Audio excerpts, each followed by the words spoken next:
Hi all, welcome to my channel. ഇന്ന് നമുക്ക് easy ആയിട്ടൊരു ഡക്ക് സ്റ്റൂ എങ്ങനെ ഉണ്ടാക്കുന്നതെന്ന് നോക്കാം.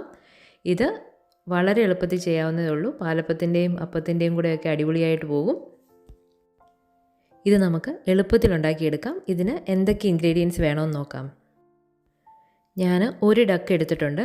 സ്റ്റൂ ആയതുകൊണ്ട് തന്നെ അതിൻ്റെ കൂട്ടത്തിൽ കുറച്ച് വെജിറ്റബിൾസ് നമ്മൾ ഇടുന്നുണ്ട്. അതിനായിട്ട് ക്യാരറ്റ്, ബീൻസ്, പൊട്ടറ്റോ, ഒണിയൻ, പിന്നെ പച്ചമുളക്, കറുകപ്പട്ട, ഗ്രാമ്പൂ, ഏലക്ക, ജിഞ്ചർ ഗാർലിക് പേസ്റ്റ്, പിന്നെ കോക്കനട്ട് മിൽക്ക്. അതിൻ്റെ ഗാർണിഷ് ചെയ്യാനായിട്ട് ഞാൻ ഇച്ചിരി നട്ട്സും റൈസിൻസും എടുത്തിട്ടുണ്ട്. നമുക്ക് ഈ ഡക്ക് ഒന്ന് മാരിനേറ്റ് ചെയ്യണം.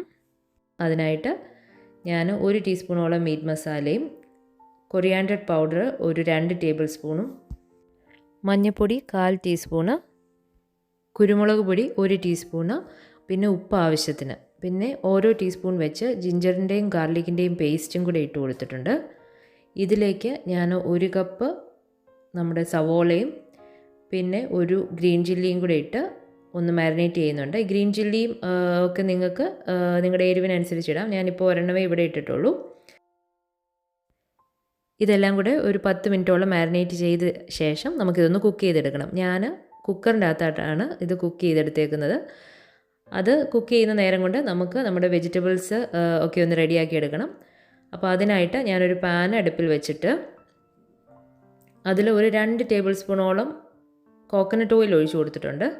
ഇതിലേക്ക് നമ്മുടെ ഡ്രൈ സ്പൈസസിൽ നമ്മുടെ സിനമണും ഗ്രാമ്പൂ, ഏലക്ക ഇതെല്ലാം കൂടി ഇട്ടൊന്ന് വഴറ്റി കൊടുത്തിട്ട് അതിലേക്ക് ചെറിയുള്ളിയും സവോളയും കൂടി ഇടുന്നുണ്ട്. ഞാനൊരു 10-12 ചെറിയുള്ളിയും ഒരു 1.5 സവോളയും കൂടി ഈ ടൈമിൽ ഇതിൻ്റെ കൂടെ ഒരു 2 പച്ചമുളകും കൂടി ഇട്ടിട്ടുണ്ട്.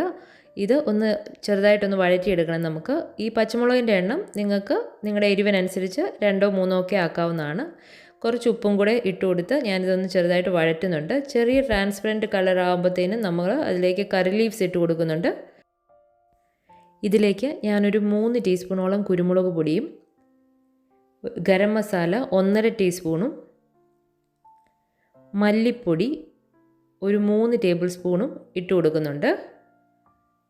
ഇത് നന്നായിട്ടൊന്ന് മിക്സ് ചെയ്ത ശേഷം ഇതിലേക്ക് ഓരോ ടീസ്പൂൺ വെച്ച് ഇഞ്ചി വെളുത്തുള്ളിയുടെ പേസ്റ്റ് ചേർക്കുന്നുണ്ട്.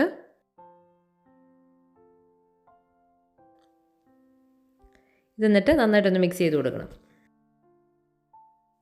ഇതിലേക്ക് നമ്മുടെ വെജിറ്റബിൾസ് എല്ലാം ഇട്ട് കൊടുക്കണം. ബീൻസും ക്യാരറ്റും നമ്മുടെ ഉരുളക്കിഴങ്ങും കൂടി ഇട്ട് കൊടുത്ത് നന്നായിട്ടൊന്ന് മിക്സ് ചെയ്ത്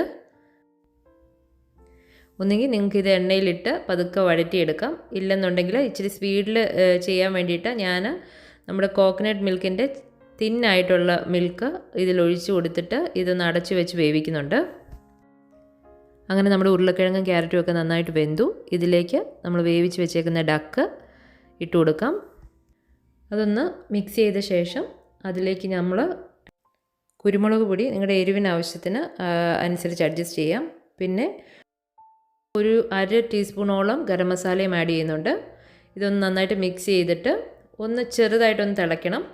അതിലേക്ക് നമ്മുടെ 1-ാം പാല്, അതായത് കട്ടിയുള്ള പാല് നമ്മളിപ്പോൾ ഈ ടൈമിൽ ഒഴിച്ചു കൊടുക്കുന്നുണ്ട്. ഇതെല്ലാം കൂടി ഒന്ന് നന്നായിട്ട് ഇളക്കി മിക്സ് ചെയ്യണം. ഇനി ഒരു പാനിൽ എണ്ണയോ നെയ്യോ ഒഴിക്കുക. ഞാനിവിടെ വെളിച്ചെണ്ണയാണ് ഒഴിച്ചേക്കുന്നത്. അതിലേക്ക് കാഷ്യൂനട്ടും മുന്തിരിങ്ങയും കൂടി ഇട്ട് കൊടുത്ത് കാഷ്യൂനട്ട് ഒന്ന് ബ്രൗൺ ആകുമ്പോഴത്തേനും മുന്തിരിങ്ങ ഇട്ട് കൊടുത്തിട്ട് അതിലേക്ക് ഞാൻ ഇച്ചിരി കരിയാപ്പില ഇട്ട് കൊടുത്തിട്ടുണ്ട്. ഒന്ന് ഇളക്കിയിട്ട് നമുക്കിതിന് മുകളിലേക്ക് ഒഴിച്ചു കൊടുക്കാം. അങ്ങനെ നമ്മുടെ ഡക്ക് സ്റ്റൂ റെഡി ആയിട്ടുണ്ട്. ഇത് വളരെ എളുപ്പത്തിൽ ഉണ്ടാക്കിയെടുക്കാം. എല്ലാവരും ഒന്ന് ട്രൈ ചെയ്ത് നോക്കണം. ഇത് പാലപ്പത്തിൻ്റെയും കൂടെ അപ്പത്തിൻ്റെയും കൂടെ ഒക്കെ കഴിക്കാനായിട്ട് അടിപൊളിയാണ്.